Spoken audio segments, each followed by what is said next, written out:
Happy Finance Friday, everybody. So before we get in the video, we have a beautiful CGC 7.5 Alpha Black Lotus signed by Christopher Rush, recently sold from the Peter Atkinson collection. We have sold all of our Alpha Black Lotuses in the collection and have limited supply of cards. So please contact me at vintagemagic.com if you're looking to purchase anything.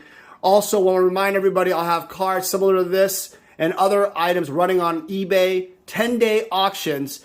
I'm going to do it on block of times, basically ending on different points right after Gen Con. So look at that on our eBay store. The link is below. It's going to be running for 10 days. Lots of auctions. I'm going to try to hammer out close to 1,000 auctions. 1,000 auctions with Alpha Black Lotuses, Beta Black Lotuses, whatever. We're going to go for it. So enjoy the Finance Friday video. It's my top 5 tips for collecting and investing, buying Magic the Gathering cards. Enjoy. Vintage Magic. Game, collect, invest. For more information about our consulting and professional services, visit vintagemagic.com.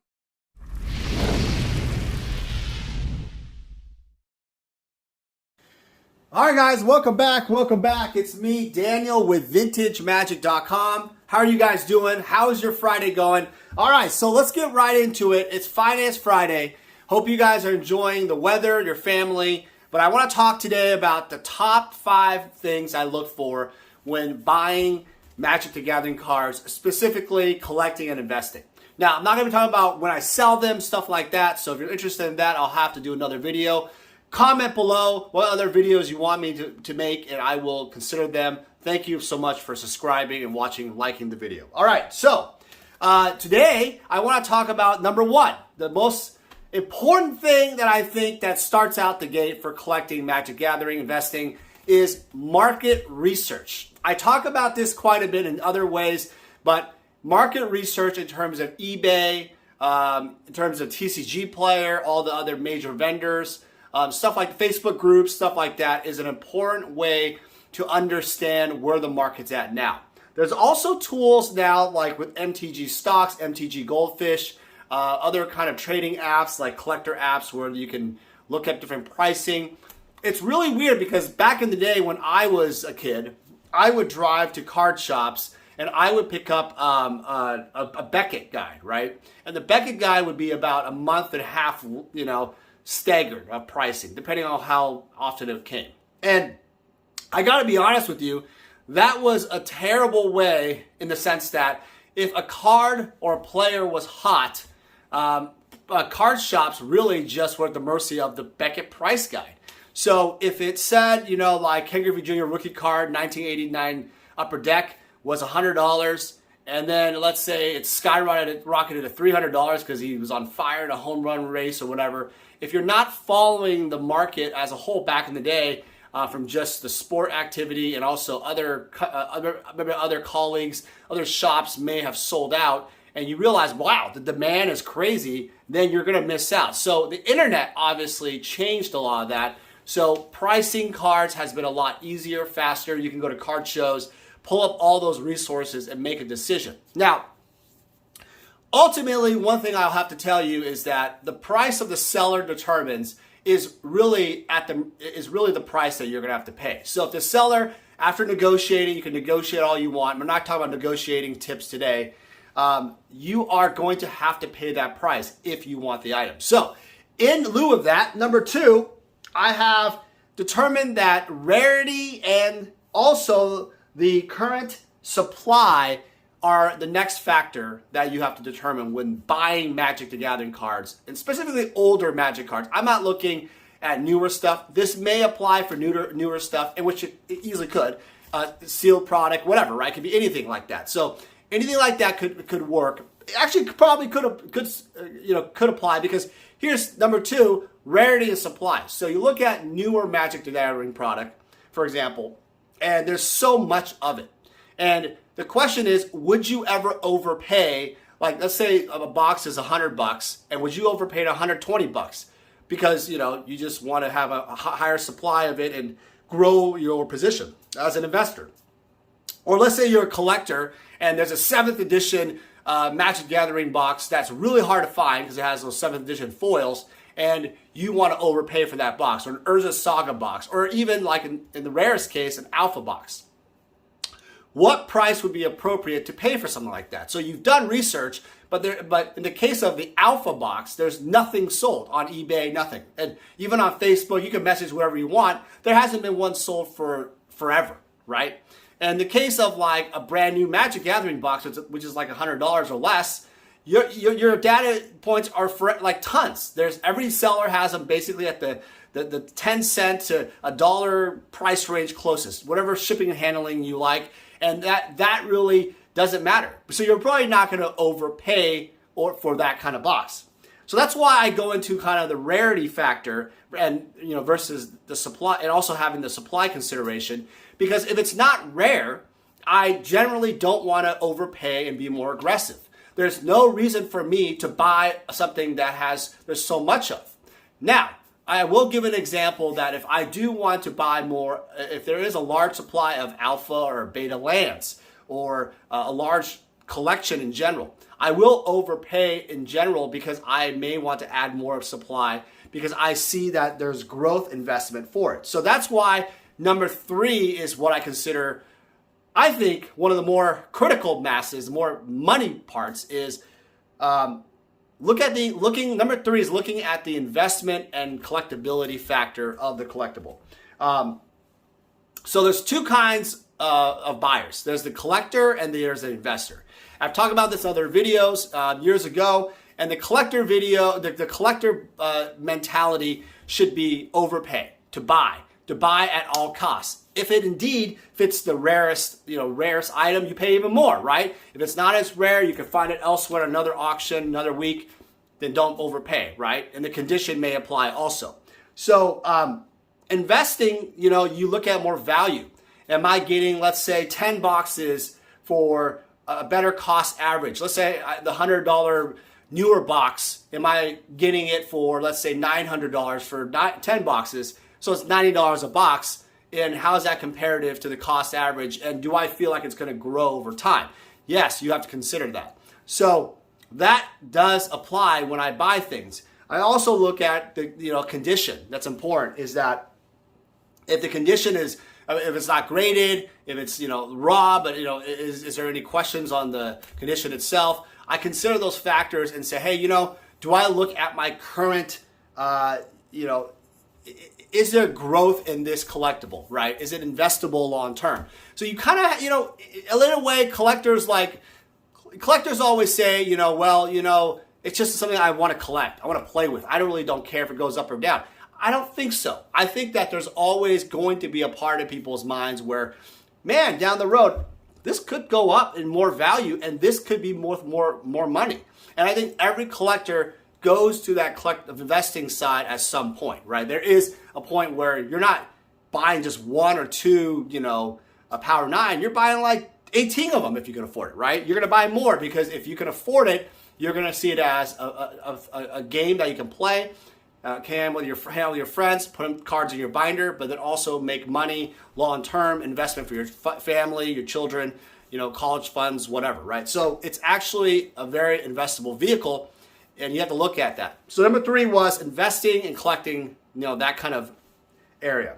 All right, number 4 is I feel something that's really important is what's the demand actually for this item? And you'll probably look at the newer Magic box example and be like, wow, Dan, the demand is amazing. Everybody wants this Modern Horizons 10, 8 box. I don't know what Modern Horizons box we're at. You have to understand that has a lot of demand, but you have to factor in all the rarity and everything else, right? So understand that demand really is a combination of all the other factors I talked about. So one thing I look for is like an Alpha Black Lotus. Alpha Black Lotus is a high demand card in a certain community.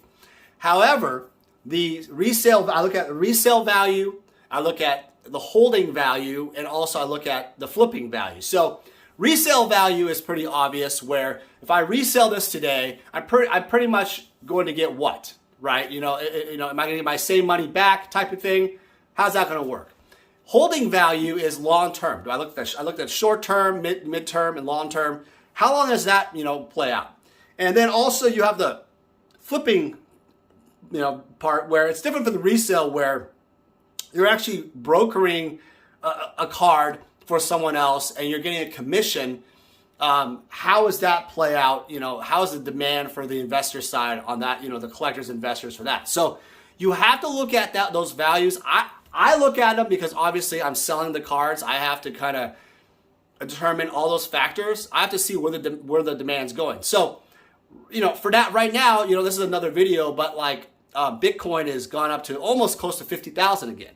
It was down to around 30,000, 29,000, I think even 28,000 at a certain point, right? And it went back up to $50,000, almost 2x return almost, right? If you want to buy at the low recently. And so it shows you that sometimes cryptocurrency plays a big role into the demand value of the cards. And that could be the case. So the question is, do you hold your Alpha Black Lotus and wait until crypto goes back up? Or do you resell, or do you flip it and try to get other assets? Maybe it might be long-term assets or short-term assets. It might be stocks. It might be paying off debt, for your family, whatever. And you have to determine which racehorse, or in this case, Magic cards, is the best choice based on the factors I said. All right, and number 5, the last, and probably is a deal breaker for everybody if you don't have this. Whoever you buy from, it doesn't matter if it's from me, in this case, the PWCC, this thing is, a terrible, shill bidding thing is terrible, is the seller's reputation. And I'm not talking, PWCC has a great reputation for shipping the cards and it gets there, right? I'm not saying their packaging is the best, but it gets there. And you buy from us, our packaging is really good. We make extra effort for communication. We want to make sure you're happy, right? So every vendor is different in their feedback. I think we have 5,000 feedback, that it's different feedback, and we've done way more transactions than that over the years, but they're all positive.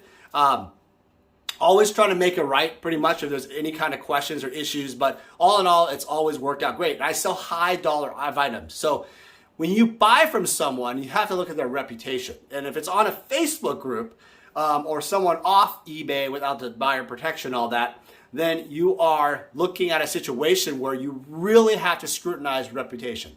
Is the item authentic? If it's graded, okay, fine. But when it's graded, is the item, in this case, your job is to say, okay, give me more scans. Is the card worthy? Does the card match the grade, right? Always look at the card, not the grade. If it's ungraded, you look for inking, any issues, right? Type of thing. You ask the questions, and the seller helps you reveal all that information. They also are, they should be willing to talk to you on the phone or Facebook, Messenger, whatever, Skype, WhatsApp, whatever.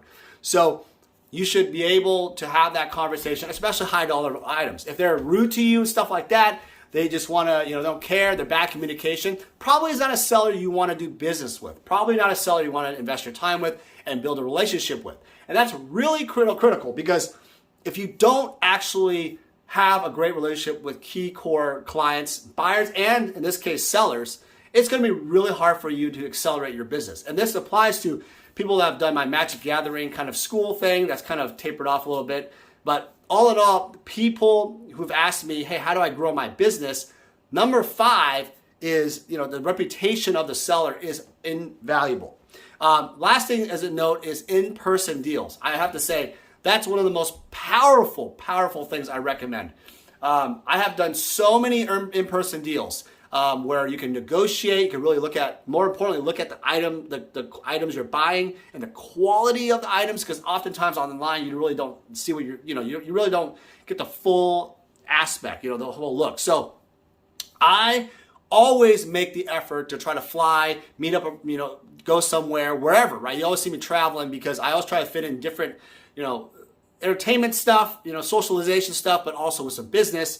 And that is usually for in-person deals. So in-person deals are, I think, one of the most overlooked areas that you can really just, make kind of it really builds a relationship, and you also are able to get deals done faster. Not faster, but they're more solidified, almost a guaranteed close rate in a way. There's a higher closing percentage, let's say, if you want to put it that way, for actually in-person deals. All right, so hope you guys learned something today on this Finance Friday. Again, do your market research. That's number one.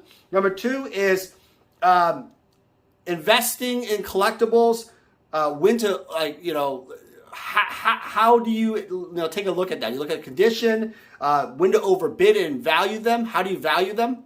That's number three, I'm sorry. Number two was rarity and supply. Also, remember, look at the rarity and supply of the marketplace itself. Number four is the demand itself from all points, the economy, the macro economy, micro economy, the cryptocurrency, every economy, right? Jobs, the corona situation, whatever. Look at your financial situation yourself. And number five, again, is seller reputation. And that's a huge thing when buying collectibles and Magic the Gathering. All right, guys, my name's Daniel Chang, VintageMagic.com. If you have any other questions, please put in the comments below. You can always find me at VintageMagic.com. We are delaying a lot of things on updating our website. I'm going to be changing it so it's a multi-tiered update. There's so much to do, so I'm going to do it kind of slower. I'm also, again, going to Gen Con. eBay has sponsored me to go there next month, September 16th to the 19th. And eBay is going to have a really great booth with a display case of Magic the Gathering collectibles that you can bid on our eBay store. The link is below. During that week, I'll have it running through Gen Con and then pretty much ending on a Monday, Tuesday, Wednesday, Thursday type of thing the following week. This way everybody can look at it and then also bid on it. So you'll see lots and lots of videos from now till Gen Con. So anyway, guys, enjoy. Hope you guys learned something. And have a great weekend. Take care. Hey everyone, it's me, Daniel with VintageMagic.com. I want to share with you more about how we handle consignments. So to begin the consignment process, we actually need to start with the consultation service. In this consultation, I will determine what you're looking to do. And generally, consigners usually tell me, hey Dan, I'm looking to sell my items and maximize the value of their collection. After we determine through the consultation, I usually like to do an appraisal process. And an appraisal process in terms of a consignment is more fitted towards authenticity and valuation for current market values. From there, after a contract is crafted and signed, we will then receive the items from you. The reason why our consignment process is very thorough is we also identify cards that could be graded so then they can maximize higher dollar values. So the payment process is very simple. Once we have sold your items, you'll get an updated ledger and we will process payment for whatever form of payment you need. As a consigner, you're gonna experience our white glove service. What that means is I'm gonna personally handle your collectibles from beginning to end. And rest assured, the client that purchases your collectibles will also receive the same white glove service. It's a signature service that I really pride myself on in working closely with my clients. Vintage Magic. Game, collect, invest. For more information about our consulting and professional services, visit VintageMagic.com.